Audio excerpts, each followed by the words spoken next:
Mayor Lori Lipson stepped in, and today, a promise fulfilled.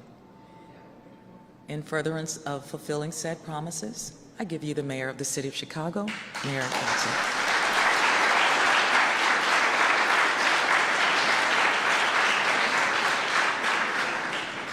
Thank you so much, and good morning, everyone. Let me just, first of all, start off by acknowledging the incredible work and the legacy that is being fulfilled with the first Black corporate council woman in the history of Chicago, Mary Richardson Laurie.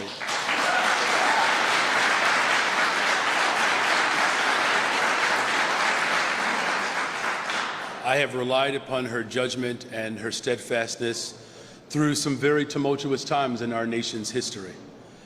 And I'm truly honored to be here with you all as we celebrate and honor the amazing work and the legacy of Mr. James Montgomery Sr.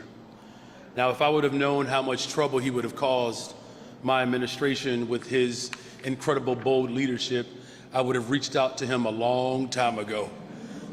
But it's the type of justice that's required in this moment. And what I have become increasingly more aware of is that if you're not causing some level of trouble, you're not advancing the cause of justice. And so as we recognize and thank you, Mr. Montgomery, and your family for your strength and your courage, your innovation, I want you to know that the city of Chicago is what it is today because of you. And so we truly recognize that you represent the very best of what Chicago stands for. Your excellence in the legal field and dedication to service and civil rights is absolutely remarkable. And coming to the city of Chicago during the Great Migration, and like many of our people, where we had to flee racism and white supremacy, the city of Chicago benefited from the strength of those of us who are descendants of slaves. And as the beneficiary of the second Great Migration, a family from Salis, Mississippi, understanding the hopes and aspirations of our people could be fulfilled. And it's a fulfillment of what I believe Dr. King understood when he came to the west side of Chicago, that justice being fulfilled in Chicago can fulfill the hopes and aspirations for people around the country.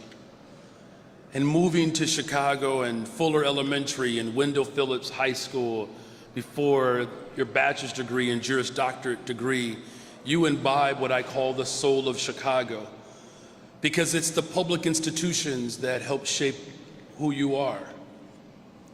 And growing up in the South and seeing the plight of Black people right here in Chicago, that motivated Mr. Montgomery to fight for people and civil rights.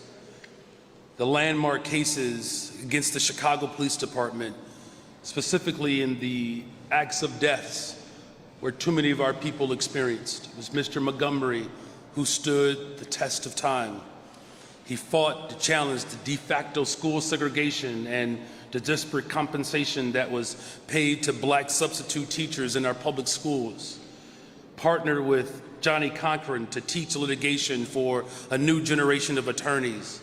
You've left your mark on Chicago. Certainly you've done that. You've left your mark on this country, sir. And I'm very proud that Mayor Harold Washington knew that he had to have the trusted mind of James Montgomery.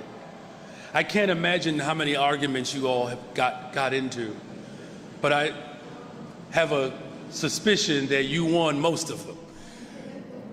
But it was through those arguments that strengthened the iron that we are fortified with today.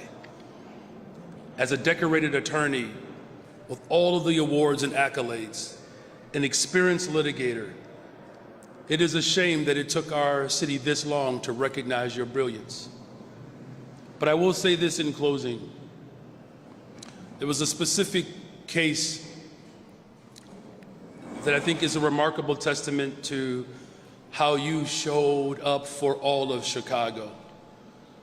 Whatever you said to Mayor Harold Washington in the days in which immigrants were under assault in this city, calling for our city to be a welcoming space, a sanctuary space.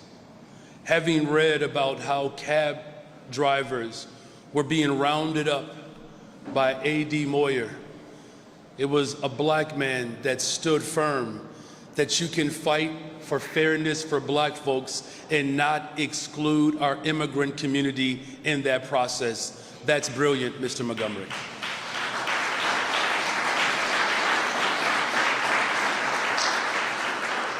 Because your work imbibes what we are working today, is to ensure that every single person in this city can live in a safe, affordable neighborhood. And so today we honor you, and I have no doubt that the contributions that you have made, the legacy that you have put forth, the outstanding work that you have done will be remembered for generations to come. Thank you very much.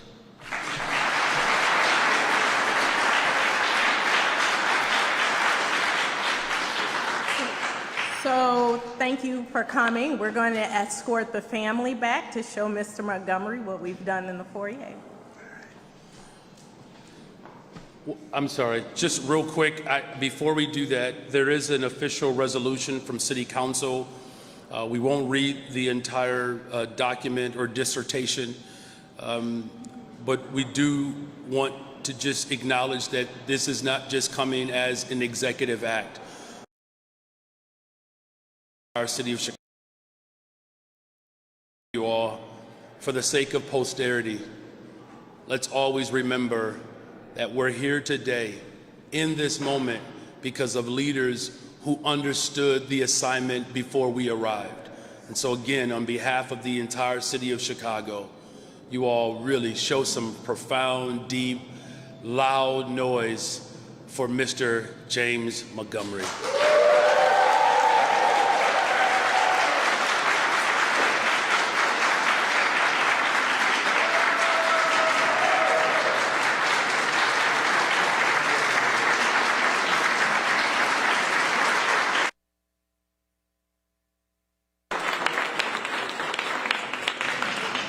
Okay, I'm so nervous. I'm messing all this up. So we have chairpersons Pat Dow, Jason Irvin, Vice Mayor Walter Burnett, and Alderman David Moore are here. And Chairwoman Michelle Harris. Can we give it up for all of our alders that are here today, too?